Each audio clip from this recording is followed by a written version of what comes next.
महाभारत युद्ध के विषय में तो सभी जानते हैं। द्वापर युग में हुए महाभारत युद्ध के दौरान ऐसे बहुत से पात्र हुए जिन्होंने इतिहास के पन्नों पर भी अपनी छाप छोड़ी है। उन्हीं में से एक है महारथी कर्ण। आज हम महारथी कर्ण के पत्नियों और उनके पुत्रों के विषय में जानेंगे।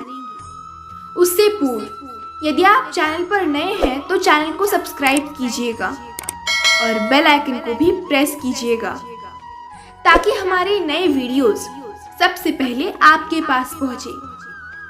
पौराणिक कथाओं के अनुसार दानवीर कर्ण पुत्र तो महारानी कुंती के थे, किंतु उनका लालन पालन असल में अजरथ और उनकी पत्नी राधा ने किया था। शास्त्रों में इससे जुड़े वर्णन के अनुसार कुंती ने अपने बालक अर्थात कर्ण को गंगा में बहा दिया था, जिसके बाद वो उस किनारे पर जा पहुंचा जहां अजरथ अपने अश्व को जल पिला रहे थे। जब उनकी दृष्टि इस बालक पर पड़ी तो वो तुरंत उसे उठाकर अपने घर ले आए और अपनी पत्नी को दे दिया। राधा ने उनका पालन पोषण अपने पुत्र के समान किया और उनका नाम रखा गया कर्ण। सूत दंपति द्वारा इनका पालन पोषण करने के कारण कर्ण को सूत पुत्र कहा जाने लगा। पौराणिक कथाओं के अनुसार वृषाली और सुप्रिया कर्ण की दो पत्नियां थीं। मान्यताओं के अनुसार दिखने में दोनों ही बहुत सुंदर थीं। अंग देश के राजा कर्ण की पहली पत्नी का नाम वृषाली था, जिससे कर्ण को वृषसेन, सुषेण तथा वृषकेत नामक 3 पुत्र प्राप्त हुए। ऐसी कथाएं प्रचलित है कि वृषाली दुर्योधन के रथ के सारथी सत्यसेन की बहन थी।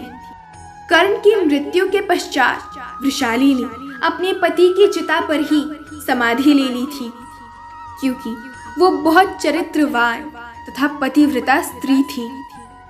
वृषाली के संदर्भ में मान्यता है कि द्युत सभा के समय उसने द्रौपदी को महल छोड़कर अपने पिता या भाई के पास जाने का परामर्श भी दिया था, किंतु द्रौपदी ने उसका परामर्श नहीं माना, जिसके कुछ समय बाद ही द्रौपदी का भरी सभा में कौरवों द्वारा चीरहरण किया गया। कर्ण की दूसरी पत्नी की बात करें तो उसका नाम था सुप्रिया। सुप्रिया दुर्योधन की पत्नी भानुमति की अच्छी सहेली थी।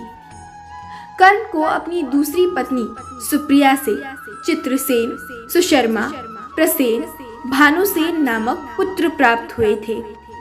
मान्यताओं के अनुसार सुप्रिया को ही पद्मावती और पुनरुवी के नाम से भी जाना जाता है।